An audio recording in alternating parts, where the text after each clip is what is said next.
Listen to that.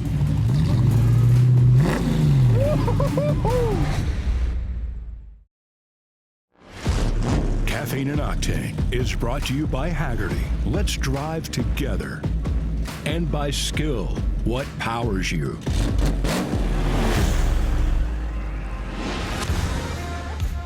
Man, these small little SUVs have just exploded.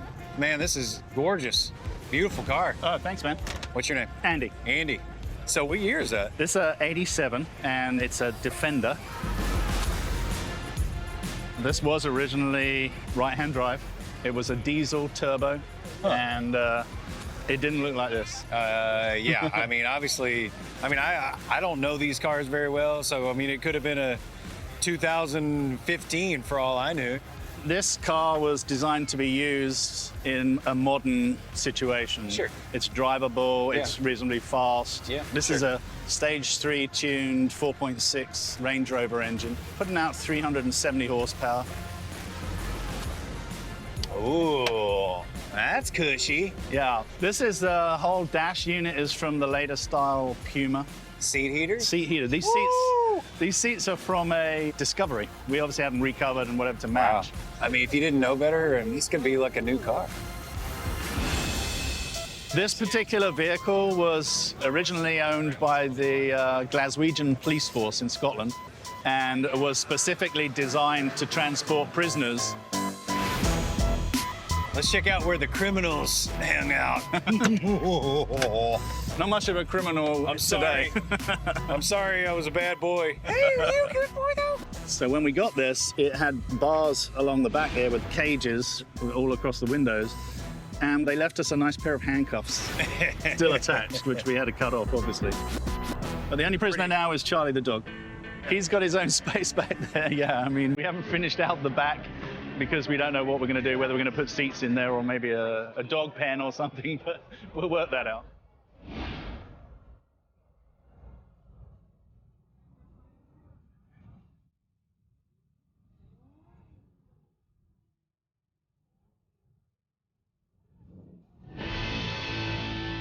I've been looking at this thing all morning. It's an MG. This is crazy. Like, they didn't come with this V8 in it. No, What is going on here? This is a 79 MGB, which was from the factory. It came with a 4-cylinder 1800cc engine. Obviously no longer there. That is a 4.6 Rover V8. Oh, out of a V8. Land Rover. out of a Land Oh, Rover those Defender. motors got it too. It's been tweaked, obviously. It's just under 300 I brake like the horsepower. sound of that. 300 horsepower? Yeah. The car doesn't look heavy at all. So, what does this car weigh, like 2,200? 1975. What? Under 2,000 pounds? Under 2,000. This one under 2,000 pounds. And it's not fiberglass or Nope. anything. Man, that's crazy. I cannot believe. Is this? That is fiberglass. That's fiberglass. That's fiberglass. Okay. The rest of it is 100% metal. The flares, for instance, were not standard on the MG, but these are off of a Nissan Sentra. What? Cut them off, welded them on. You did. Yes. I learned to weld on this car. You learned to weld on this car. Yeah. What a car to learn to weld on. My budget didn't allow for anybody else to do the work. Yeah. So the interior is also non-standard. Obviously. I raised the transmission tunnel up 5 inches because I wanted the cockpit feel. That is nice. I was looking, I knew I'd never seen that before. So you raised that up. That is nice. Can I get in it and start it up? I want to hear what a 4.6 sounds like in a 1,900-pound car. Listen to that.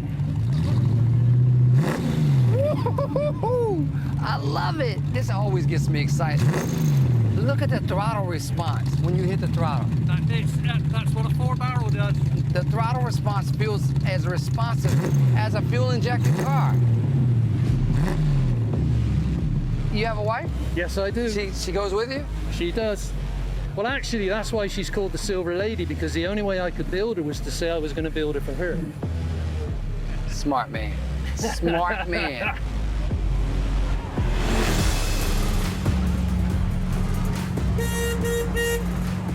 Can you guys get out of my way here? What the hell? You know, just driving around here. Is he driving? Yeah. From the back seat? From the back seat. I'm not getting in. What the heck? Come on, Skip. I cannot believe you're driving from back here. All right, we're going. See ya. That's my chauffeur. Bye-bye. How funny is that, right? Look at his We're head. driving from the back. How is this happening? Too funny.